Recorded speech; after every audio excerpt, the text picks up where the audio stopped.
Dr. Rhonda Patrick here. Today we're going to discuss the similarities and differences between krill oil and fish oil. Omega-3 fatty acids, including icosapentaenoic acid, also known as EPA, and docosahexaenoic acid, also known as DHA, are extremely important for human physiology. In fact, because fish oil is already one of my most favorite supplements, it's been really hard for me to entertain the notion that there may be something even more awesome out there. Omega-3 fatty acids are essential fatty acids that are required by the human body. They must be obtained by diet because our bodies are unable to make them. In fact, data from the National Center of Health Statistics has shown that omega-3 fatty acids are one of the top dietary factors that influence early mortality. But before we dive into a comparison between krill oil and fish oil, let's go over a few of the established benefits of omega-3 fatty acids. Supplementation with EPA and DHA has been shown to lower all-cause mortality. It's been shown to slow the attrition of telomeres, which are a biological marker for aging. It's been shown to delay brain aging by helping the brain repair damage as well as delay brain atrophy. It lowers inflammation, which causes tissue damage as well as plays a role in cancer. It increases HDL and lowers triglycerides, and it plays a very important role in cell membrane fluidity, which is critical for neurons because the important function of neurotransmitters depend on cell membrane fluidity, including neurotransmitters like norepinephrine, which play a role in focus and attention. So whether or not we're talking about mortality or the awesome effects on delaying brain aging, omega-3 fatty acids are pretty great. But that's not what this video is about. We'll dive into those mechanisms in another video. Let's get back to the context of this video and compare the similarities and differences between krill oil and fish oil. There are a few key characteristics that distinguish krill oil from fish oil that may influence the way you supplement. The omega-3 fatty acids found in krill oil are more bioavailable. The variety of DHA found in krill oil is preferred by the brain, and krill oil contains a unique antioxidant that's not found in fish oil.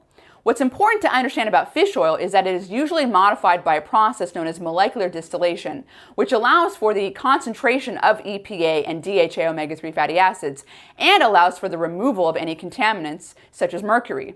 This process of molecular distillation involves taking the omega-3 fatty acids, which are in triglyceride form, meaning 3 fatty acids bound to a glycerol backbone, and converting it into an ethyl ester form, which involves removing that glycerol backbone and replacing it with an ethanol backbone.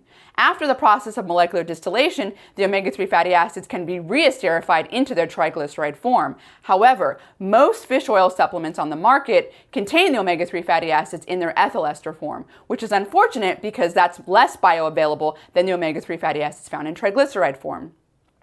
The omega-3 fatty acids found in krill oil are mostly in phospholipids, such as phosphatidylcholine, phosphatidylserine, and phosphatidylethylamine. Phospholipids contain a fat-soluble diacylglyceride and a water-soluble phosphate group that's attached to an organic molecule such as choline or serine or ethylamine. What's important to understand is that the omega-3 fatty acids in phospholipids are more bioavailable than the omega-3 fatty acids in triglyceride. Omega-3 bioavailability is heavily influenced by how it's absorbed in the small intestine. In order to be absorbed in the small intestine, EPA and DHA from fish oil, whether in triglyceride or ethyl ester form, must first be cleaved by pancreatic lipases, which are enzymes that cleave triglycerides, into their free omega-3 fatty acid form, which means they're no longer bound to a glycerol or ethanol backbone. The omega-3 fatty acids found in krill oil can also be cleaved by another class of enzymes known as phospholipases, which cleave phospholipids. However, it's important to note that phospholipids don't necessarily have to be cleaved because they can also form micelles and can be absorbed in their intact form. Ethyl esters are very poor substrates for pancreatic lipases, and for that reason, they're not absorbed very well in the small intestine. Omega-3 fatty acids found in triglycerides are more bioavailable than those in ethyl ester form. However, they are not more bioavailable than those found in phospholipid form for two reasons. The first reason is because the gastric lipases in the stomach can break down omega-3 fatty acids and triglycerides. This is not the case for phospholipids. And the second reason is because phospholipids don't necessarily have to be broken down in the small intestine. They can be absorbed in their intact form. There's evidence demonstrating that the omega-3 fatty acids from krill oil in phospholipid form is more bioavailable than fish oil.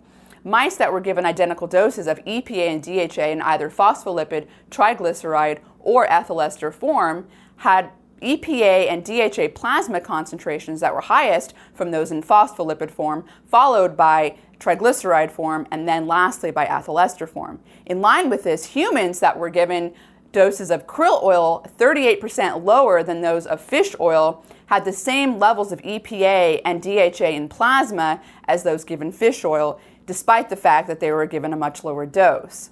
So all of this data suggests that the bioavailability of omega-3 fatty acids is higher in krill oil because of the phospholipid form than that of fish oil in either triglyceride or ethyl ester form. The concentrations of EPA and DHA in plasma cholesterol are not necessarily indicative of their concentration in other cell types. So let's take a closer look at the transport mechanisms of these omega-3 fatty acids into different tissues, starting with my personal favorite, the brain. DHA is the most abundant fatty acid in the brain, making up between 10 to 20% of the brain's total lipid composition, which is about 60% by dry weight.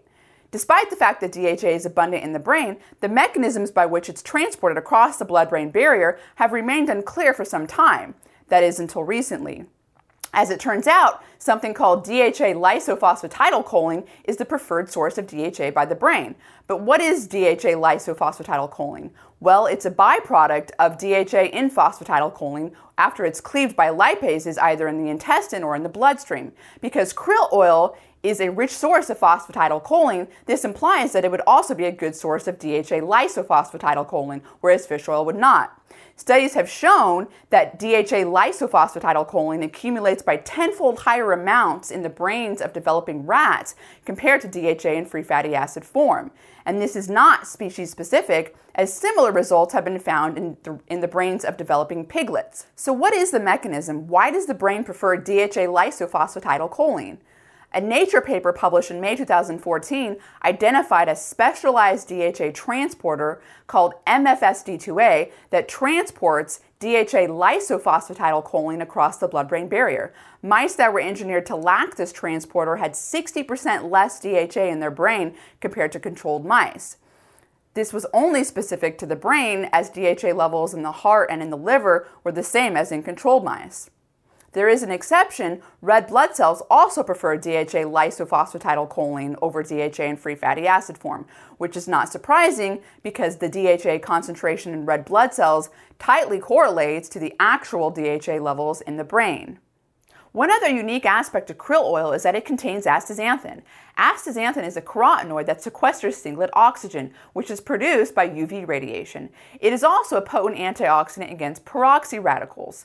Both singlet oxygen and peroxy radicals damage DNA, lipids, and proteins inside of your cell, all of which lead to diseases of aging. Astaxanthin is one of the carotenoids that is easily absorbed by the human bloodstream. It also has an amphipathic structure, which means it has a both fat and water-soluble portion, and for that reason it can accumulate in cell membranes. This is a good thing because DHA, which is very prone to oxidation, also accumulates in cell membranes, where it plays an important role in cell membrane fluidity. Other antioxidants, such as glutathione, are produced in the soluble portion of the cell and do not accumulate in cell membranes. For this reason, getting a little astaxanthin with your omega-3 fatty acids may be a good way to protect your DHA, as well as other polyunsaturated fatty acids, which are prone to oxidation, which accumulate in cell membranes. In addition, astaxanthin has benefits all on its own. In clinical trials using astaxanthin for supplementation, it's been shown that supplementing with astaxanthin is able to lower inflammation, decrease DNA damage, including oxidation, and increase HDL. These mechanisms are all very relevant to degenerative diseases such as cancer, cardiovascular disease, diabetes, and neurodegenerative diseases. To summarize, krill oil beats fish oil from many different perspectives. The EPA and DHA present in krill oil are more bioavailable as a consequence to phospholipids. Perhaps the most compelling reason that krill oil is superior to fish oil is because krill oil is a great source of DHA-phosphatidylcholine, the preferred source of DHA for the brain. Additionally, krill oil comes with an added bonus of having astaxanthin, a carotenoid that seems to play a role in fighting off diseases of aging. One last novel feature of krill oil is that it also is a great source of other phospholipids such as phosphatidylserine and phosphatidylethylamine. Both phosphatidylserine and phosphatidylethylamine accumulate in mitochondrial membranes as well as cell membranes, and they have been shown to decrease in concentration in cell membranes and mitochondrial membranes with age. In fact, their decreasing concentration has been shown to play a role in neurodegenerative diseases such as Parkinson's disease and Alzheimer's disease. So naturally, the next question is, how much krill oil does Rhonda supplement with? And the answer is, it's up for debate. I have no idea. I personally take a lot of omega-3, and I'm currently supplementing with both fish oil in triglyceride form and krill oil. I'm Dr. Rhonda Patrick, and until next time, thanks for listening and for watching.